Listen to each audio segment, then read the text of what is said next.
tous et à toutes, Boker Tov.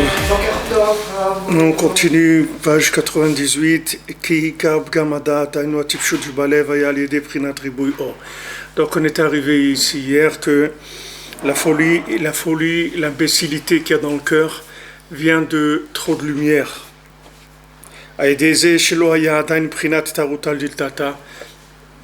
Par le fait qu'il n'y avait pas un éveil d'en bas, c'est-à-dire par le fait que l'homme n'a pas voulu la création du monde, il manquait ça, donc ça a donné trop de lumière. Maintenant, individuellement, pour chacun d'entre nous, c'est la même chose. La définition de trop de lumière, ça veut dire que les gens, ils veulent pas leur vie, ils acceptent pas leur vie comme elle est. Alors que leur vie, c'est un plan d'Hachem, c'est voulu par Hachem, tous les paramètres de chacun, son nom, sa famille, ses parents, l'endroit où il est né, où il a appris, il a étudié, tout ce qu'il a passé dans sa vie comme chose bien, comme chose moins bien, tout ça, ce sont des paramètres d'Hachem. Et la première chose qu'il faut, c'est les accepter. C'est-à-dire, si on n'accepte pas ces paramètres, on ne peut pas avancer parce qu'on se trouve dans une situation qui s'appelle du ribouille or. C'est-à-dire trop de lumière. Et ces trop de lumière-là, il bouche le cœur. C'est lui qui bouche le cœur. Donc la première chose, c'est de s'accepter comme on est, avec tous les paramètres qu'il y a, avec toutes les qualités qu'on a, avec tous les défauts qu'on a. Avec tout ce qui, ça c'est ma base de données, c'est mes paramètres, c'est avec ça que je vais travailler. Une fois que j'ai accepté ça, je suis déjà il y a déjà un vouloir, c'est-à-dire ce qui s'appelle un éveil d'en bas, c'est-à-dire j'accepte les outils qu'Hachem m'a donnés pour travailler, et donc je vais avancer avec ces outils-là.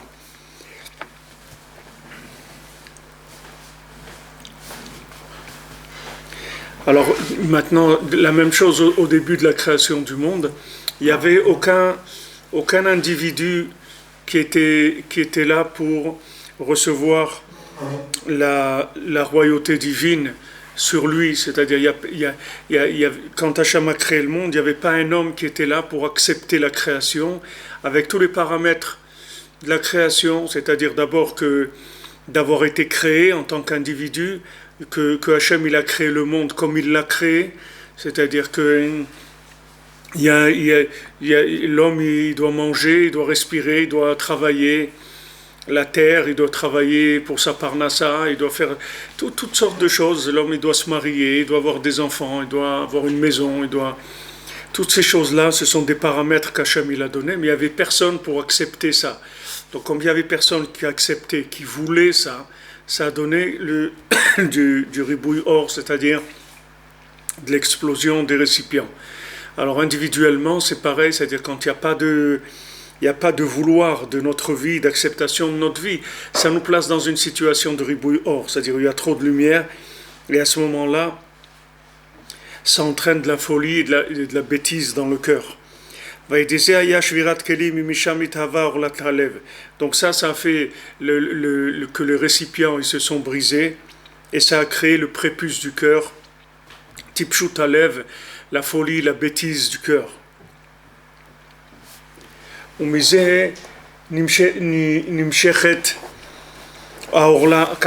c'est ça qui crée le prépuce. Le prépuce qu'il y a sur le cœur, il vient du fait qu'il y avait des récipients qui se sont cassés. C'est ça qui a créé le prépuce du cœur.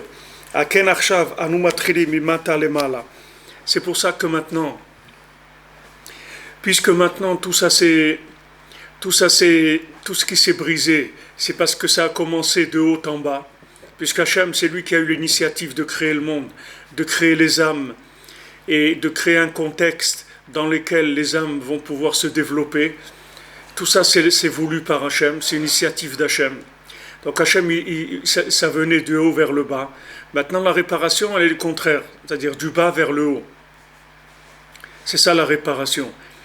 Donc toute situation qui va être des situations qui sont réparatrices, ça va commencer du bas vers le haut. Et si on veut commencer par le haut, Alors ça marche pas, c'est-à-dire on remet le monde dans un contexte de trop de lumière, c'est-à-dire de destruction des récipients. Quand on doit commencer n'importe quoi, on commence par en bas, on commence pas par en haut. Si quelqu'un il veut devenir un milliardaire, d'abord il faut qu'il commence à travailler au SMIC et il avance, c'est tout. Et si Hachem il veut qu'il devienne, il va devenir. Et s'il veut qu'il reste au SMIC toute sa vie, il va rester au SMIC toute sa vie. C'est comme ça. C'est pas, il peut rien faire. Mais s'il commence par le haut, jamais il va commencer. Jamais il va. C'est sûr que jamais il sera milliardaire. Peut-être il sera endetté. Peut-être qu'il va être, il va devenir un, il va aller faire des casses dans les banques, des choses comme ça. Et il va finir en prison. C'est tout ce qui va lui arriver parce qu'il a voulu commencer par le haut. Et il dit oui, il y a pas, c'est pas normal, c'est pas juste, il y a des riches, il y a des pauvres. Mais commence à travailler, toi aussi, tu peux devenir riche. Mais commence à faire quelque chose. Il y a des gens, ils veulent être riches, il faut commencer par être riche déjà. Mais ça marche pas, ça détruit les récipients, ça détruit la vie. Et c'est comme ça dans tout. Les gens, ils se marient, ils veulent de l'amour, ils veulent que l'un pour l'autre, Roméo et Juliette, et je suis prêt à décrocher la lune pour toi, et trucs. Mais tout ça, ça vient 20 ans après, 30 ans après le mariage. Roméo et Juliette, c'est une histoire qui vient 30 ans après le mariage. On commence pas avec ça. Comment on peut commencer avec ça? C'est impossible de commencer avec ça. Et il y a des gens qui divorcent parce que ils croyaient que c'est commencé avec ça. Ils voient que ça commence pas avec ça, alors ils divorcent. Ils disent ah non, moi je suis pas d'accord. Je pensais qu'elle m'aimait, pardon, qu'il m'aimait, mais je vois que c'est pas comme ça du tout. Mais c'est pas du tout ça. Moi je pensais pourquoi? Parce que les gens ils voient des films, c'est tout. Ils voient des films. Et ils croient que ces films-là, c'est une réalité. Il n'y a pas de réalité comme ça. Les réalités, ce sont des réalités, des choses qui ont été construites. Ça, c'est des réalités. Donc, on n'est pas venu ici pour commencer du haut vers le bas, on est venu ici pour commencer du bas vers le haut. C'est-à-dire, toutes les situations, elles doivent commencer en bas. Et on essaye de monter. Et c'est pas sûr qu'on va pouvoir monter. Il y a des situations, on commence à monter, comme quand Rabbi Nathan, il est venu chez Rabbeinu la première fois. Alors Rabbi Nathan, c'était un homme c'était un tzaddik, et il était avec ses amis, avec qui il étudiait, et une fois, quand ils étaient réunis, alors ils ont décidé que chacun à son tour, il allait acheter des bégalés, il a acheté les petits gâteaux pour l'étude. Comme on a David, il nous achète les petits gâteaux, alors là-bas, chacun à son tour, il allait acheter les petits gâteaux. Alors une fois, c'est tombé sur Rabbi Nathan, ils lui ont dit c'est à ton tour d'aller acheter les gâteaux. Alors il a été acheter les gâteaux. Après, dans la rue, il s'est trouvé bête comme ça, il s'est dit qu'est-ce que je suis en train de faire de ma vie, etc. Il souffrait, c'est-à-dire il y a quelque chose qui lui manquait dans sa vie. Alors il a été dans une synagogue, il est rentré dans l'endroit où il y a les femmes qui prient là-bas. Comme il n'y avait personne, il s'est enfermé là-bas, il a commencé à pleurer, à dire des téhilim, à dire des psaumes, mais il a commencé à pleurer. Alors il s'est endormi et il a rêvé qu'il montait sur une échelle et il tombait. Et il essayait de monter quelques marches, il tombait. Et encore il tombait. Et il y avait un jeune qui est venu, il lui a dit continue, renforce-toi, continue, tu vas y arriver. Et après, quand il est arrivé chez Rabbeinu, alors Rabbeinu il a vu, il lui a dit on se connaît déjà, on s'est déjà vu. Parce qu'il s'est rendu compte que celui qui est venu dans son rêve pour lui dire vas-y, continue, c'était Rabbeinu. Alors Rabbeinu lui a dit voilà, regarde, tu vas essayer de monter, tu vas tomber, tu vas te relever, tu vas tomber, et c'est tout, après tu vas arriver en haut. Mais les gens qui se voyaient déjà en haut de l'affiche, ils vont jamais commencer. Ils vont jamais commencer. C'est-à-dire, on ne commence pas par le haut. Et si on commence par le haut, ben c'est du ribouille or, c'est-à-dire ça détruit les récipients. Ça détruit complètement les récipients.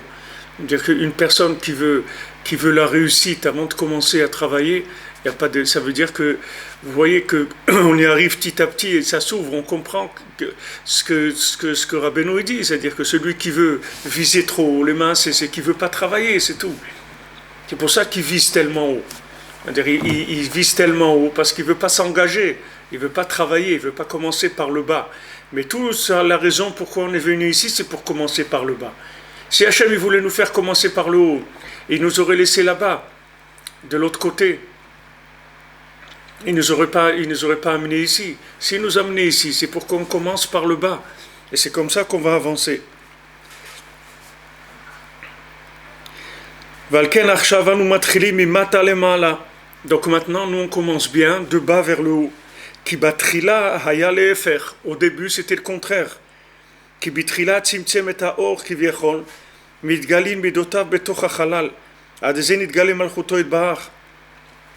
Parce qu'au début, qu'est-ce qu'il a fait à Kadosh Baruch Hu? Il a contracté la lumière. Il a révélé ses mesures, c'est les mesures d'Hachem, c'est-à-dire ce qu'il était Hachem, il a révélé de façon mesurée dans le néant. Et ça a révélé la royauté divine. Parce que ce n'était pas possible d'une autre façon. Il n'y avait pas encore, il n'y avait pas de monde. Normalement, pour que ça soit bien, si on voulait que le monde n'explose pas depuis le début, il fallait qu'il n'y ait rien et qu'il y ait quelqu'un qui vienne et qui demande à Hachem de se révéler, de créer un monde. Mais ce n'était pas possible, puisque il y avait personne pour pouvoir avoir cette attitude-là. Donc on a commencé par le monde à l'envers, c'est-à-dire Hachem, il a créé le monde, Hachem il s'est mis dans le monde, il s'est révélé de façon mesurée dans le monde, mais il était seul. C'est-à-dire qu'après, quand l'homme a été créé, il a dû commencer à vivre avec ces choses-là, c'est-à-dire commencer à zéro. L'homme, il devait commencer à zéro. Mais comme il y avait déjà de la présence divine, ça crée des explosions. Pour comprendre ça à notre niveau, à nous, c'est-à-dire en quoi ça s'applique sur nous. C'est-à-dire que maintenant, pour que tu t'engages, alors on te fait goûter la crème du gâteau. C'est-à-dire on te montre les choses les plus belles pour que tu t'engages. Mais quand tu t'engages dans les choses les plus laides, pas dans les trucs les plus belles. Mais au début, si on ne te montre pas les choses les plus belles, tu ne vas même pas savoir qu'on arrive à ça. Donc on te montre déjà des choses qui sont des résultantes, déjà des réussites. Maintenant qu'on t'a montré la réussite, alors c'est à toi d'être assez intelligent pour comprendre que pour arriver à cette réussite, il faut commencer à zéro, si tu veux arriver à cette réussite. Si tu veux maintenant que la réussite, te trouver directement dans la réussite, ça ne va pas marcher. Tu n'auras même pas les récipients de pouvoir supporter ça. Tu ne pourras même pas vivre, tu n'auras même pas le goût à la vie, tu n'auras aucune connexion avec la vie, parce que c'est quelque chose qui te dépasse complètement. Alors, comme Hachem, il a créé le monde comme ça, et c'est ça le chemin du monde, c'est-à-dire qu'on voit des choses qui sont construites, et c'est comme ça qu'on a envie de construire. Quelqu'un, il voit une maison, une belle maison et tout, il dit, moi aussi je veux construire ma maison. Mais il ne va pas faire copier-coller de la maison. Il faut qu'il commence à trouver des moyens de financer la maison, d'avoir un terrain, de mettre des fondations, etc. Et c'est après plein de choses qu'il va faire, il pourra construire sa maison. Il ne peut pas commencer avec une maison construite. Mais la façon de fonctionner du monde, c'est qu'on nous propose des choses qui sont finies, qui sont élevées, et par rapport à ces choses-là, nous, on va se positionner. Mais il faut avoir l'intelligence de se positionner en bas, parce que c'est là où on est. Hachem, il nous a mis en bas, il ne nous a pas mis en haut. Donc il y a une inversion à faire à chaque fois, c'est-à-dire qu'il y a à remettre les choses à leur place. Les choses, elles viennent de haut en bas, et on doit accuser réception de bas en haut.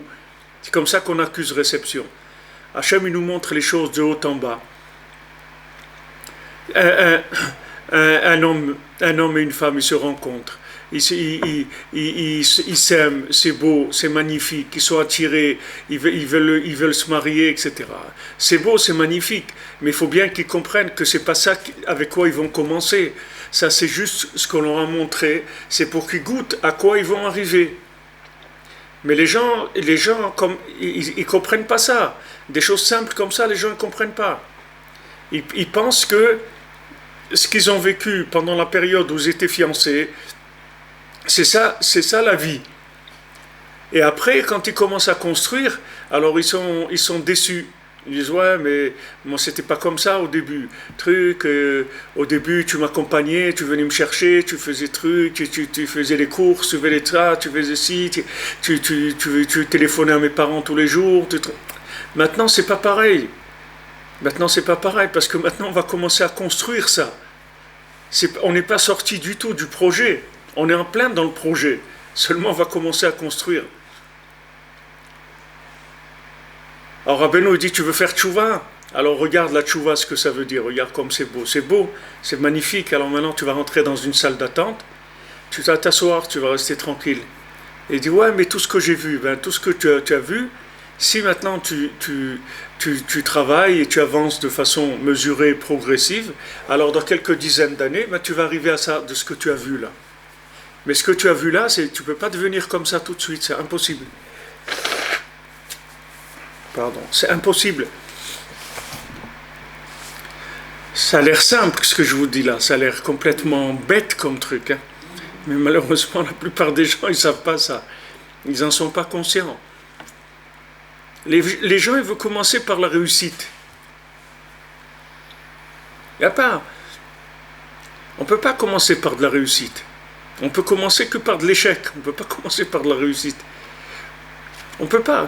Un apprenti, c'est quelqu'un qui fait des bêtises jusqu'à ce qu'il apprenne et qu'après, il va arriver là où il doit arriver. Mais il ne peut pas commencer par de la perfection, c'est impossible. Et l'homme, il fait cette erreur dans tout. Dans tout, surtout de nos jours où les gens n'ont pas de patience. Les gens où ça marche ou ça ne marche pas, c'est tout, il n'y a pas d'effort. Il n'y a pas d'effort. Ils pensent que oui, ça devait être comme ça, ça doit être comme ça. Comme Rabbi Nathan, il a dit à quelqu'un qui est venu le voir, qui lui a dit, voilà Rabbi Nathan, j'ai rêvé de ça et ça, qu'est-ce que ça veut dire? Qu'est-ce que ça veut dire ce rêve-là, ça me trouble, etc. Alors Rabbi Nathan lui a dit, raconte-moi d'abord ce qui se passe avec toi quand tu es réveillé. Et les rêves, on en parlera une autre fois. Tu comprends? C'est-à-dire les gens, ils s'inquiètent sur les rêves. Mais ils ne s'inquiètent pas de la réalité de leur vie. Ça ne les inquiète pas. Parce que ça, ils ont l'impression que c'est normal, ou où il n'y a rien à faire. Mais quand ils ont un rêve, alors ça les choque. Mais regarde d'abord la réalité de ta vie, après tu verras pour les rêves. Tu as des rêves, ok, c'est bien. C'est bien. Tu passes devant une vitrine, tu rêves, c'est beau. Mais regarde qu'est-ce que tu as dans ta poche, et avec ça, tu vas voir qu'est-ce que tu peux acheter de ce qu'il y a dans la vitrine. Peut-être tu peux acheter la moitié de la vitrine, le quart de la vitrine, ou rien du tout. Tu ne sais pas. Tu vas commencer. Tu vas commencer au commencement.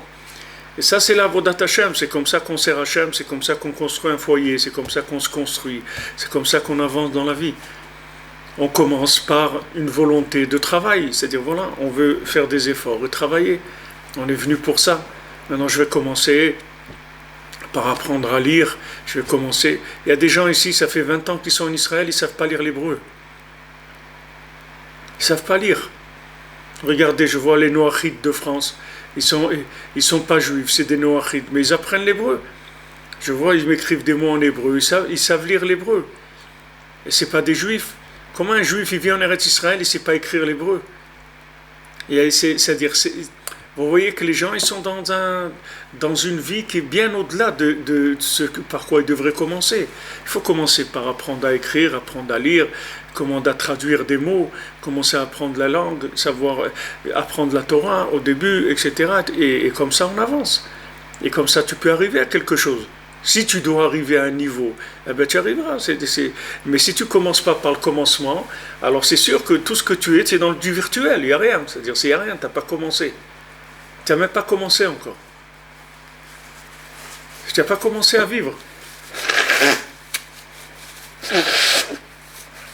M'excuse, je suis enlevé. Donc maintenant,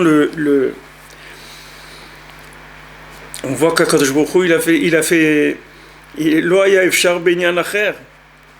C'est-à-dire, c'est pas possible parce qu'il n'y avait pas d'Olam. Le monde, il n'existait pas. La même chose, nous. Notre vie, elle n'existe pas encore, d'accord? C'est-à-dire, on ne sait pas où on va. Il n'y a personne qui peut savoir où ça va se terminer, sa vie. Il ne sait pas à quoi il va arriver.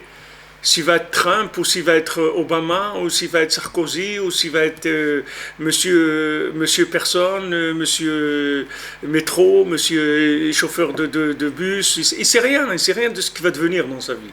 Il sait rien.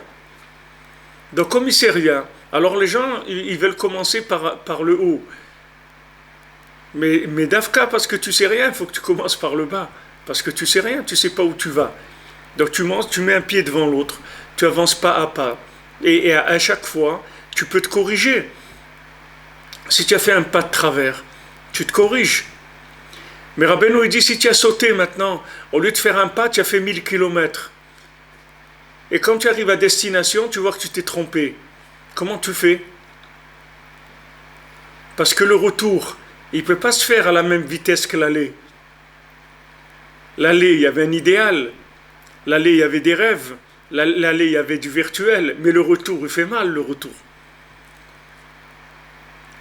Quand quelqu'un il s'est mis à 10 000 kilomètres de l'endroit où il est, maintenant il doit revenir à sa place. C'est où sa place? Alors Rabbeinu il dit, c'est pas un pas en arrière, c'est pas deux pas en arrière, c'est qu'il est obligé de retourner à la case départ. Il va descendre jusqu'à qu'il se retrouve où il était avant de commencer. C'est-à-dire il n'a rien fait. Et encore même ça, c'est une bonté divine. Parce qu'Hachem, il peut le laisser dans le virtuel en haut toute sa vie, alors qu'il n'a rien fait. Il n'a même pas commencé à faire quoi que ce soit. Donc il veut s'engager dans des grandes choses.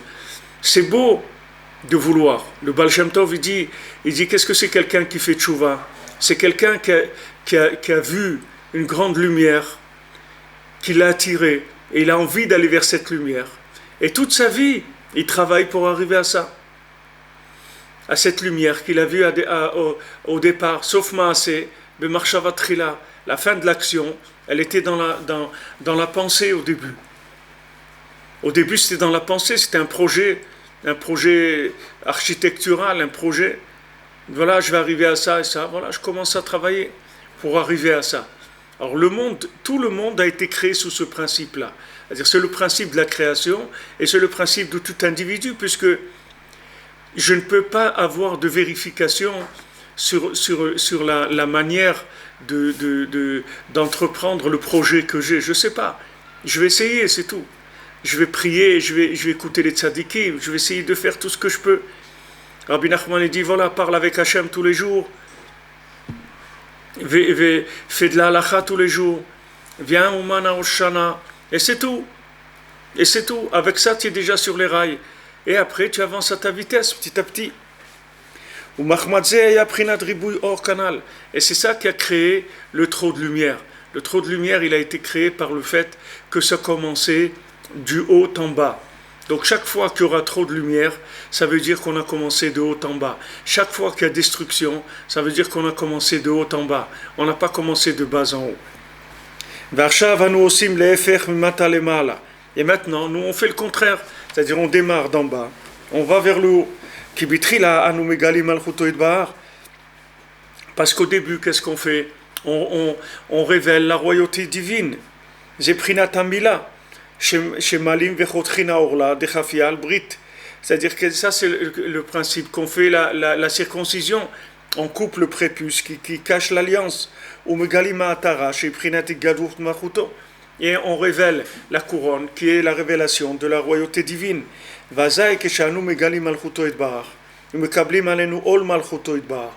Et quand maintenant on révèle la royauté divine et qu'on prend sur nous le joug du vin, puisque maintenant quand Hachem il va nous dire de faire quelque chose, quand le Shulchan Aruch il va nous dire de faire quelque chose, alors on va s'engager à notre niveau, on va dire d'accord, on est d'accord, on va le faire, on va faire cette chose-là. Quand il y a eu Matan Torah, les gens ils ont dit Naase Venishma, on va faire et après on va comprendre. Pourtant ce qu'ils avaient vu au moment du Matan Torah, du don de la Torah, C'était le maximum de ce que quelqu'un peut voir sur Terre. C'est-à-dire, ils ont vu des révélations extraordinaires, mais ils ont compris que ils vont pas vivre là-dedans. C'est pas là-dedans qu'ils vont construire. Ils vont pas voir tous les jours la voix d'Hachem qui parle dans des tonnerres et des éclairs et c'est pas ça qu'ils vont voir tous les jours. Tous les jours, ils vont travailler, c'est tout. Et après, ils arriveront à ça une fois qu'ils auront fini de créer les récipients pour pouvoir vivre ça.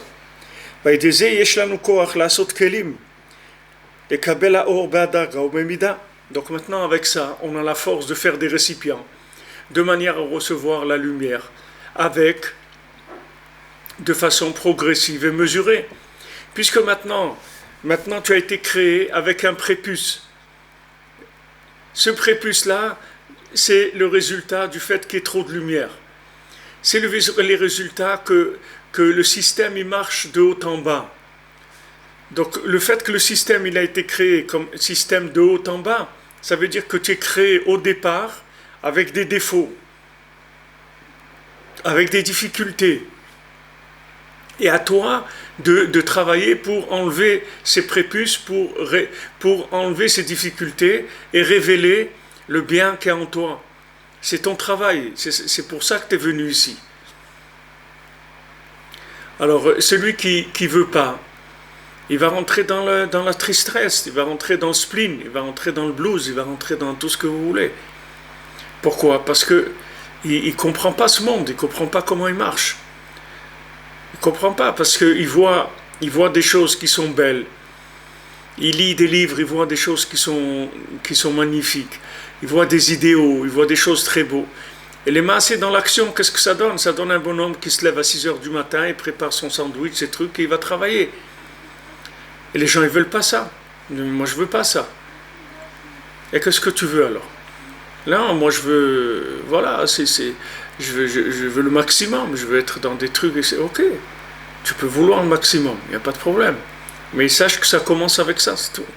Et si tu ne commences pas avec ça, tu ne vas pas arriver là-bas. Alors, Hachem, il t'a créé avec une difficulté, avec un problème à résoudre. Et c'est ça ta vie. Ta vie, c'est ce problème. Et ce problème, tu dois le résoudre. C'est-à-dire, c'est à toi à enlever tous les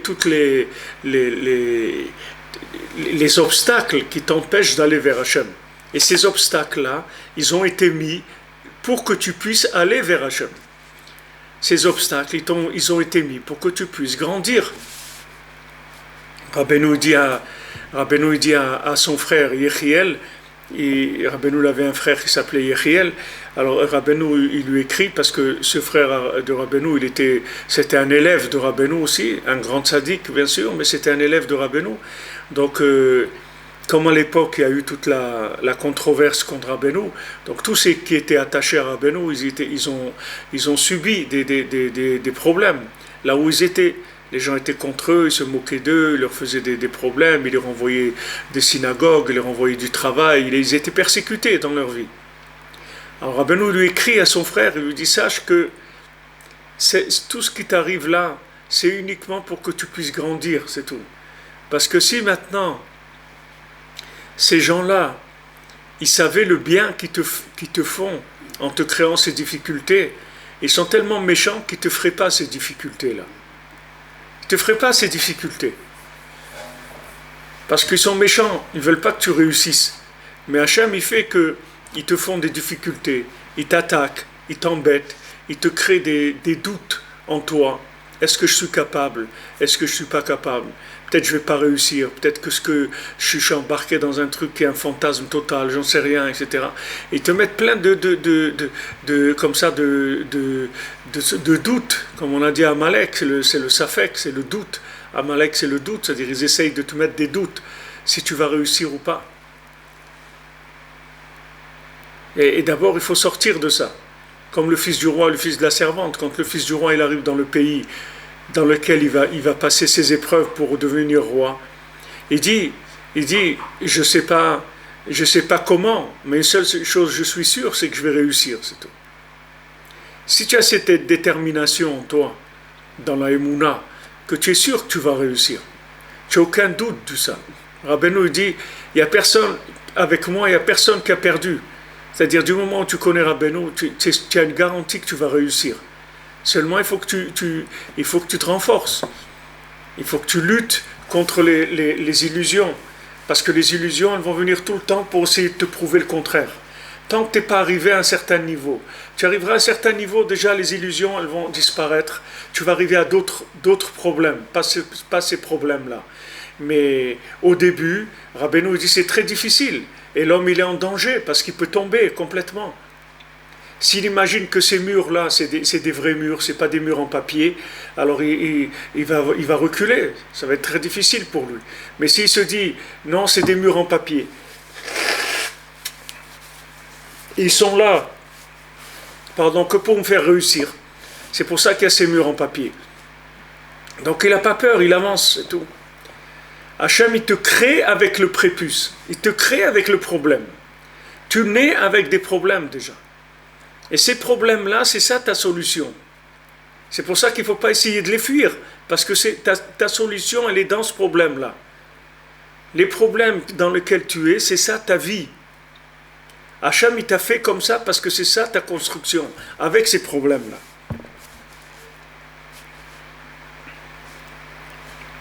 Donc il dit, grâce à ça, que maintenant on enlève le prépuce. C'est ça qui nous donne les récipients pour pouvoir recevoir la lumière divine. On passe l'épreuve. Une fois qu'on a passé l'épreuve, on a des récipients. On reçoit de la lumière divine. Après, on va avoir une autre épreuve. Et c'est comme ça qu'on avance. Par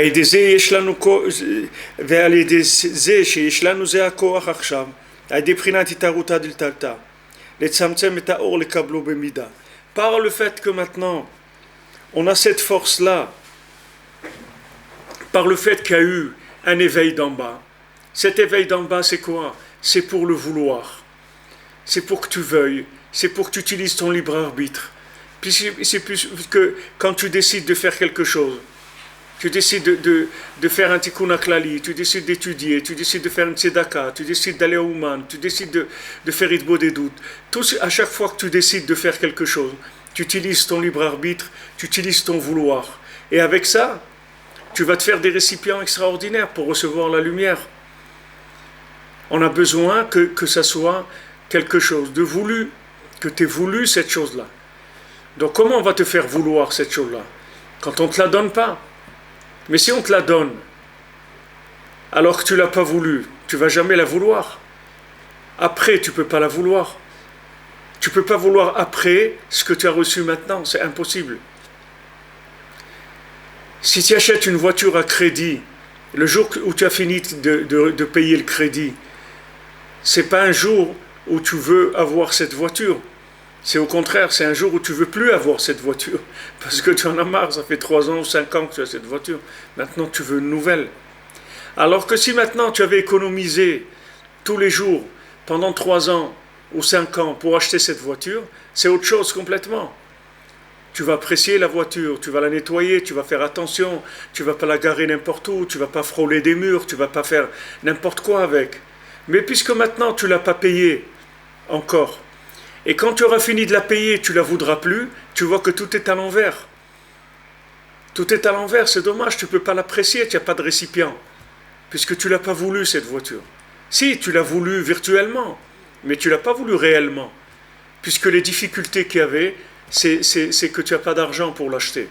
Et au lieu maintenant de l'acheter, de faire des économies pour l'acheter, tu vas prendre un crédit.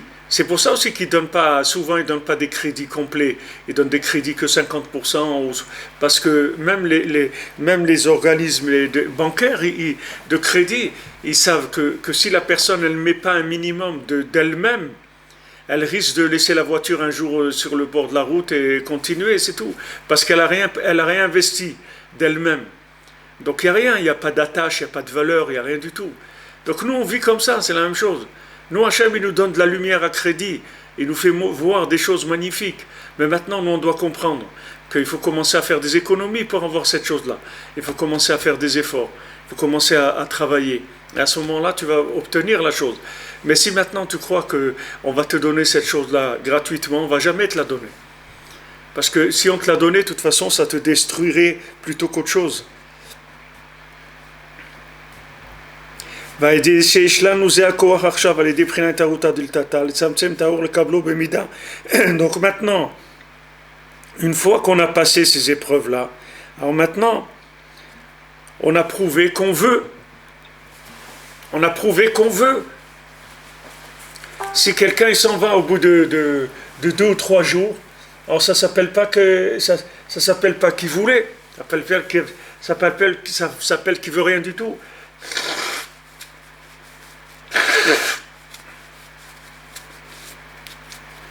C'est ce qu'il leur dit Yosef à ses frères, vous n'êtes pas des gens sérieux, vous voulez rien du tout, vous êtes des touristes, vous êtes des touristes de la tchouva, vous n'êtes pas des vrais Baal tchouva. Parce que si vous étiez des vrais Baal tchouva, vous seriez mis au travail. Mais vous êtes pas des vrais Baal tchouva. Donc quand ils sont venus en Égypte pour chercher à manger, c'est-à-dire pour chercher de la lumière, il leur a dit ça vaut rien votre truc, vous n'êtes pas des gens sérieux. Et c'est comme ça qu'ils sont devenus des opposants à Yosef. Parce que comme ils n'étaient pas intéressés par l'éveil de Yosef, de se mettre au travail, alors d'abord ils n'ont pas voulu le suivre, et après ils sont venus des opposants. Après ils ont voulu le tuer. Parce qu'ils ont vu que le message qu'il avait, ça ne les intéressait pas. C'est la même chose. Quand Rabbi Nachman est venu, quand Rabbeinu est venu, quand Rabbi Nathan ils sont venus, les gens ils ont vu quel message ils étaient en train d'amener. Les gens ils ne voulaient pas ça, ça ne les intéressait pas. Donc ils sont devenus des opposants. Quand il y a un rave qui te dit je vais te prouver que tu ne sais pas étudier, que tu ne sais pas prier, que tu n'as même pas commencé à servir Hachem, alors tu te sauves. Comme je vous ai dit, celui-là que Rabbeinu a dit je veux que tu deviennes un mendiant. Et lui il était millionnaire. Il s'est sauvé. Il a dit, qui c'est ce rave-là qui me dit, je veux devenir un mendiant? Je ne veux pas devenir un mendiant. Il s'est sauvé, il est devenu un mendiant. Et après, il est revenu chez Rabbeinu. Rabbeinu lui a dit, alors, qu'est-ce qui avait raison? Donc Rabbeinu, quand il a dit aux tzaddikim de son époque, vous ne savez rien du tout, vous ne savez pas étudier, vous ne savez pas prier, et même vos façons de voir les choses, elles sont fausses. Même quand vous avez l'élévation de l'âme et que vous montez dans les mondes supérieurs, ce que vous voyez, c'est faux. C'est pas ça. Vous ne voyez pas ce qu'il faut voir. Vous avez encore des emprises de l'imagination, mais les gens, ils ne comprenaient pas. Ils disent, mais attends, qu'est-ce qu'il veut de nous, celui-là? On est des grands rabbins installés, etc. Qu'est-ce qu'il veut de nous? On est installés.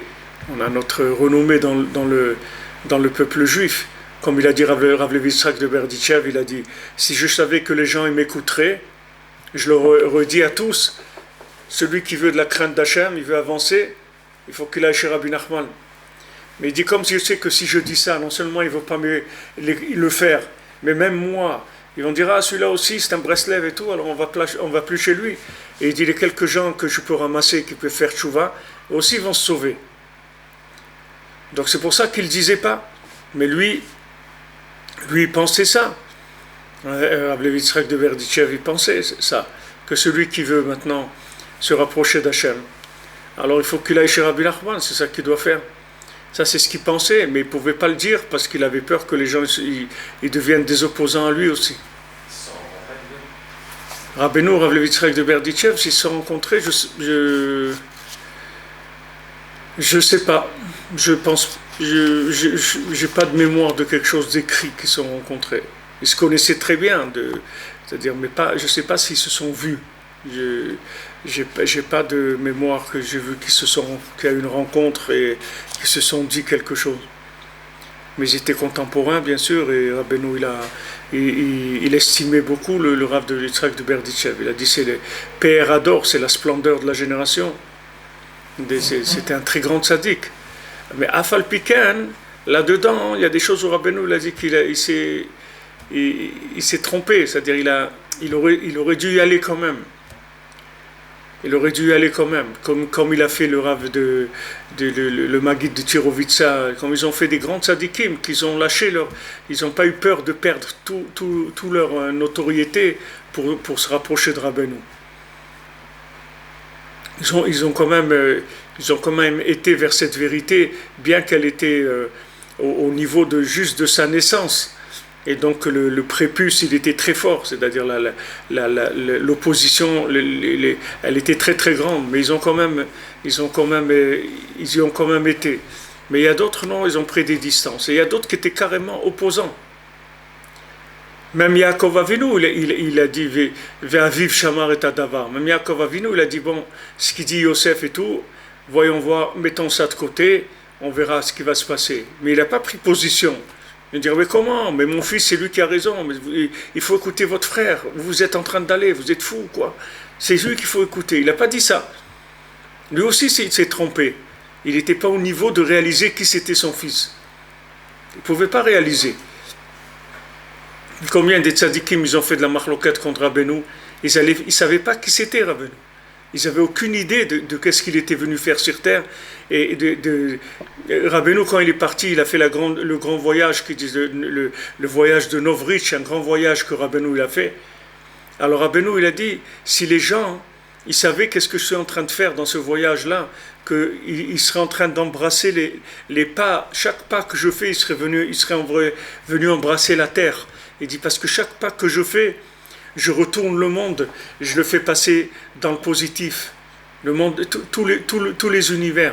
C'est-à-dire, Rabbeinu, il agissait au niveau de tous les univers. C'est pas qu'il s'occupait de faire tchouva à une personne, ou à deux, ou à 50, ou à 1000.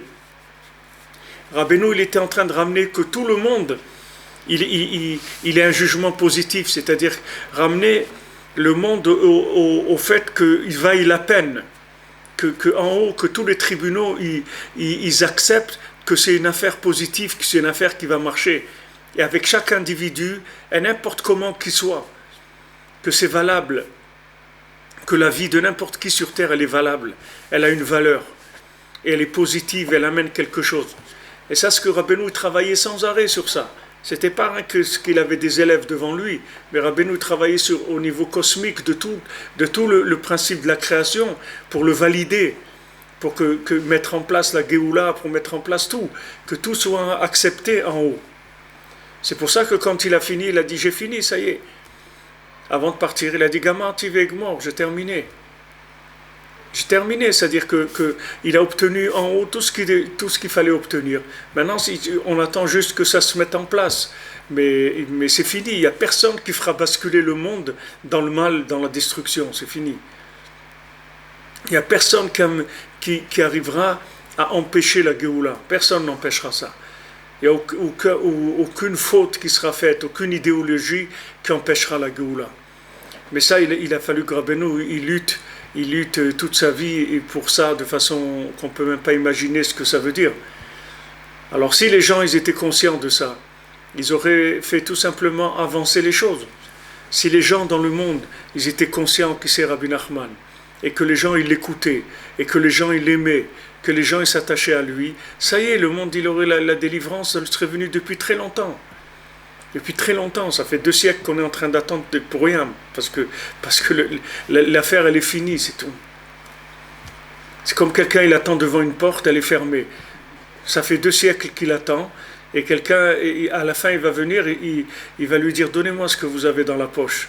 Il dit j'ai rien, il dit non, cherchez dans votre poche, vous avez quelque chose.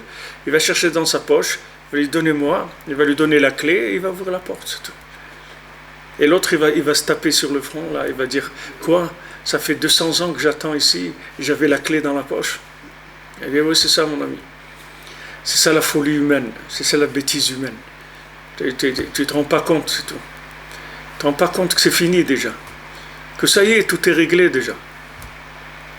Que tout est réglé, on est dans la 50e porte. Tout est réglé, on est libre. Hachem nous a libérés, ça y est. On est libre. Puisque maintenant, Rabbeinu, il a dit que le Yetzer Hara d'aujourd'hui, c'est l'imagination. Ça veut dire que le Yetzer Hara, il est imaginaire, oui. Ça veut dire qu'il n'y a pas de Yetzer Hara. Avant, il y avait un Yetzer Hara. Un vrai Yetzer Hara. Quand il y avait le Yetzer Hara de l'Avodah Zara, de faire de l'idolâtrie, à l'époque du roi Ménaché. Une fois, il y a des rabbinim, ils ont voulu juger le roi Ménaché. Alors, ils se sont réunis, ils ont dit voilà ce qu'il a fait et tout. Maintenant, le roi Ménaché, il est revenu en rêve. Il leur a dit attention, attention si vous parlez sur moi.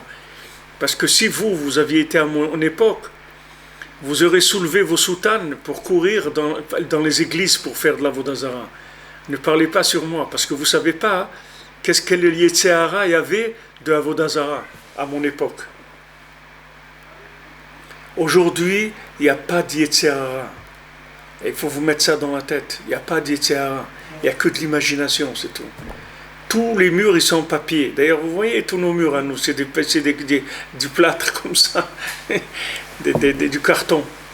C'est du carton avec du plâtre, les murs qu'on a. Où ils sont les murs qu'il y avait avant? Regardez ici les murs dans la pierre de Jérusalem et tout. Vous avez des maisons, les murs qu'il y a ici, ils font 2 mètres de large, les murs. Où il y a des mètres vous avez des maisons qu'on construit avec des abris atomiques qu'on construit comme ça.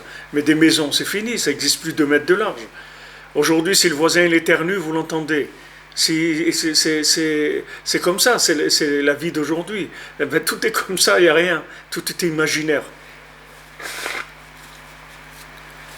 Ils ont fait tomber les 2 tours là à New York avec rien. Le gars, il avait un cutter. Avec le cutter, il a menacé les gens. Il a fait rentrer les avions dans le truc. Et voilà, ils se sont écroulés comme du papier. Il n'y avait rien. Les gens, ils ont vu qu'il n'y a rien. Et le Yetzer-Hara, aujourd'hui, il n'y en a pas. Il n'y a pas de Yetzer-Hara. Si Rabbeinu te dit qu'il n'y a pas de Yetzer-Hara, tu peux lui faire confiance. Il est imaginaire, c'est tout. Il est imaginaire. Donc, tout ce qui va être le plus dangereux, ça va être tout le monde de l'image. C'est ça qui va être le plus... Peut-être parce que c'est l'image qui va nous faire imaginer. La publicité par l'image, les trucs, tout ce qui est l'image. Et vous avez des gens qui souffrent, ils souffrent énormément parce qu'ils voient des films, c'est tout. S'ils ne voyaient pas des films, ils ne souffriraient pas. Ils ne souffriraient pas du tout.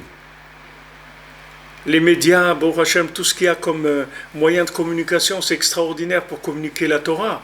Mais d'un autre côté, tout ça, c'est terrible quand ça communique des choses qui font rêver les gens de choses qu'ils n'ont pas. Le gars, il peut regarder des plages à Haïti, des trucs au Japon, des trucs en Australie, des déserts. Et tout ça, il est assis chez lui, c'est son fauteuil. Alors maintenant, il doit aller là-bas, il ne doit pas aller là-bas, il doit rester chez lui, ça suffit ce qu'il a vu en film.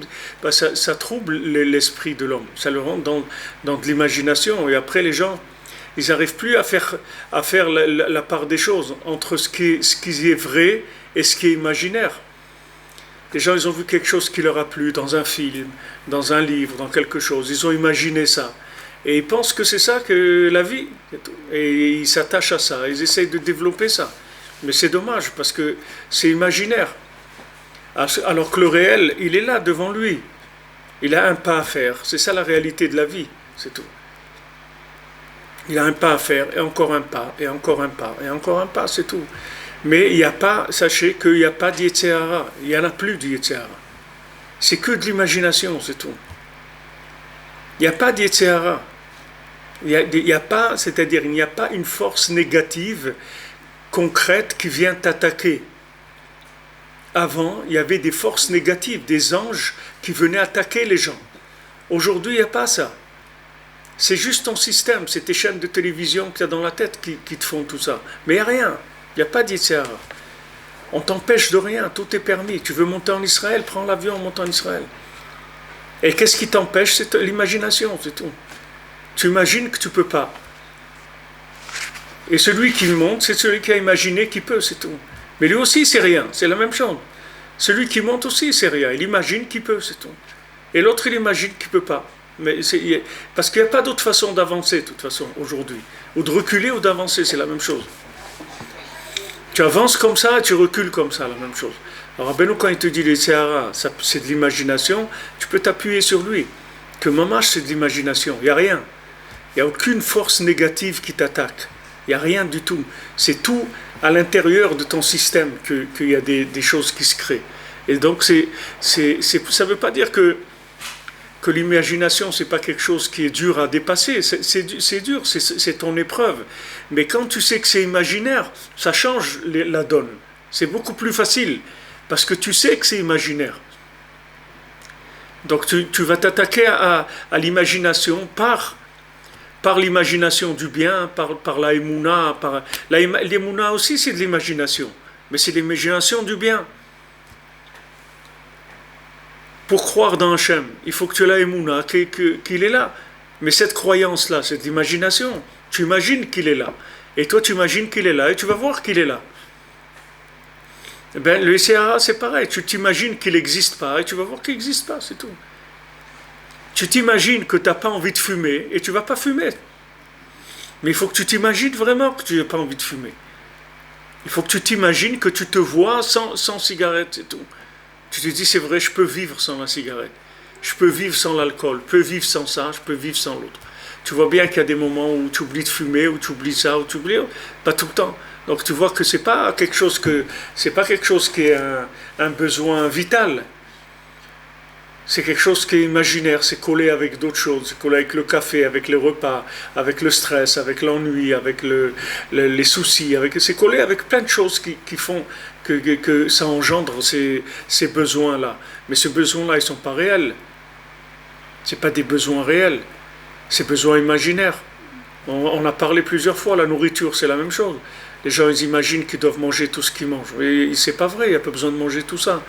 Beaucoup moins, mais la moitié, le quart de ce qu'il mange, ça lui suffit pour vivre. Il n'a pas besoin de tout ça. Mais l'imagination, elle fait qu'il a faim. Il croit qu'il a faim, il croit qu'il a besoin de manger. Mais la plupart des repas qu'on fait, ce n'est pas des repas de faim du corps. C'est les repas de stress, c'est les repas de détente. Ce n'est pas des repas qui sont des appels du corps. Alors malheureusement, voilà dans quoi on se trouve. Heureusement et malheureusement. Heureusement parce que Baruch Hashem, c'est pas très difficile. Et malheureusement, c'est dur parce que le virus, il est dans la tête. Donc c'est dur. C'est dur d'imaginer bien. Parce qu'on est pris on est attaqué dans l'imagination par le son, par l'image. On est attaqué par l'extérieur. On est attaqué. On est tout le temps agressé pour nous faire imaginer des choses qui sont fausses. Donc dès que la personne, elle se met à avancer progressivement, ça va lui enlever toutes les choses négatives qu'elle a en elle. C'est-à-dire tous ses instincts, toutes ses attirances pour le négatif, elles vont partir. Parce que toutes les attirances pour le négatif qui viennent de la bêtise qu'il y a dans le cœur, elles vont disparaître parce que la bêtise du cœur, elle va disparaître puisque maintenant il y a un service d'Hachem qui est fait dans la mesure de la personne. Donc une fois qu'elle a la mesure, elle est plus attaquée par l'imagination. L'imagination, c'est quand Rabbeinu dit le mensonge, vous pouvez dire beaucoup de choses sur le mensonge. Quelque chose en argent, passe-moi un paille. Quelque chose en argent. Vous pouvez dire c'est de l'aluminium. Vous pouvez dire merci, c'est de la ferraille. Vous faites ce que vous voulez. Mais la chose elle-même, c'est une chose, c'est de l'argent, c'est tout. Maintenant, quand la chose, vous la voyez comme elle est, tout ce qui était imaginaire autour, ça s'en va. Ça disparaît. Parce que vous voyez la chose comme elle est. Donc on ne peut plus vous raconter des histoires. Comme Rabbeinu, il a dit, on ne va pas dire que c'est du vin hongrois. Parce que vous allez leur dire, le vin hongrois, nous on l'a goûté. On sait qu'est-ce que c'est le vin hongrois. Rabbeinu dit, moi je vous ai fait goûter une telle vérité qu'il n'y a personne qui va pouvoir vous rouler. Non seulement vous n'allez pas vous rouler vous-même, mais personne au monde ne pourra vous rouler. Parce que vous aurez goûté le vrai. Quelqu'un demandait hier, dit mais Rav Ifrach, c'est difficile de faire voir au monde le fait que Rabbi Nachman c'est un tzaddik comme il n'y a jamais eu. Comment on fait passer cette idée-là? Cette idée, c'est pas une idée. Il faut faire goûter, c'est tout. Comme on dit Shabbat, les gens disent ouais mais Shabbat c'est quoi Shabbat? On dit ta'amu ou goûte le Shabbat et tu vas voir ce que c'est. Viens le goûter, c'est tout. Goûte, tu sauras qu'est-ce que c'est. Rabbeinu l'a dit, moi je vous ai fait goûter de la vérité. Une vérité qui n'est pas de ce monde. une vérité qui vient d'un autre monde. Donc il n'y a personne qui va venir vous arnaquer en vous disant « moi j'ai la vérité ». Parce que je dis « excuse-moi, mais nous on a goûté la vérité, ça c'est pas de la vérité, c'est pas ça la vérité, ça c'est pas du vin hongrois. Le vin hongrois, nous on a goûté, et le vin hongrois il a un autre goût complètement. Donc qu'est-ce que ça veut dire ça? Ça veut dire que vous ne serez plus attaqué par l'imagination de façon c'est-à-dire dans les bases. Bien sûr, il y a l'imagination tous les jours par rapport à nos problèmes de parnassa, de couple, de tout ce qu'on a comme problème. Mais sur les fondements, on ne sera pas attaqué. On ne pourra pas nous attaquer. Parce que les bases, elles sont claires. Parce que Rabbeinu nous a donné des bases claires, une vérité qui peut pas être remise en cause par qui que ce soit. Il n'y a personne qui pourra amener des arguments à cette vérité-là. C'est une vérité qui transcende, qui passe à travers tout. Il n'y a jamais eu dans le monde une vérité aussi simplifiée et aussi puissante. Ça n'a jamais existé. Il existait des vérités, mais elles n'étaient pas simplifiées. Rabbeinu, il a dit, il va venir chez moi quelqu'un qui est Rabbi Nathan, que lui, il va enseigner la Kabbalah, que même un enfant de 2 ans, il pourra comprendre qu'est-ce que c'est la Kabbalah. Mais avant, c'est sûr que si tu devenais un élève du Harizal, tu pouvais arriver à une conscience de la vérité qui était énorme. Mais le problème, c'est que tu ne pouvais pas devenir un élève du Harizal, parce que dans l'état où tu es, tu ne peux pas devenir un élève du Harizal. Quand tu sors de là où tu sors comme ils appellent les gens, la zone, tu sors du fond de la marmite, tu peux pas. Qu'est-ce que tu vas savoir? Comment tu vas reconnaître la vérité? Tu ne peux pas reconnaître la vérité. Donc Rabbeinu, sa grandeur, c'est qu'il a simplifié, il a fait descendre dans des modes simplifiés que les gens les plus éloignés, ils peuvent aussi avoir accès à la vérité la plus grande. Donc, Baruch Hashem, on a des choses qui sont très fortes comme vérité. Et c'est avec ça, ça donne la force de lutter contre l'imagination. Et quand on vient nous dire, le Yitzhara vient nous dire qu'on n'est pas bien ou qu'on a fauté, tout, il ne faut pas l'écouter. Parce que Rabbi Nachman, il a dit, moi je fais tchouva pour vous. Donc lui s'est engagé, il va faire tchouva pour nous. Et maintenant, quand le Yitzhara vient, il nous dit, ouais, mais tu es quelqu'un de pas bien, tout, il faut lui dire, non, c'est pas vrai. Moi, je suis quelqu'un de bien. Rabbi Nachman, il m'a dit, je suis quelqu'un de bien. Donc lui, il sait mieux que toi. Lui, il sait que je suis. Il me connaît très très bien. Lui connaît mon âme. Il sait exactement qui je suis. Et lui, il m'a dit que je suis quelqu'un de bien. Et tout.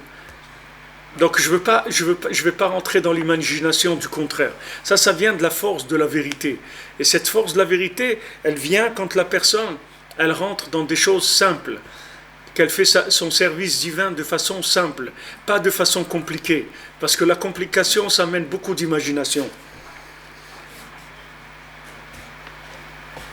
Voilà, Bezat Hashem. Une bonne journée à tous et à toutes. Que des bonnes nouvelles. Hashem, il vous protège, il vous donne tout ce qu'il y a de meilleur, Bezat Hashem.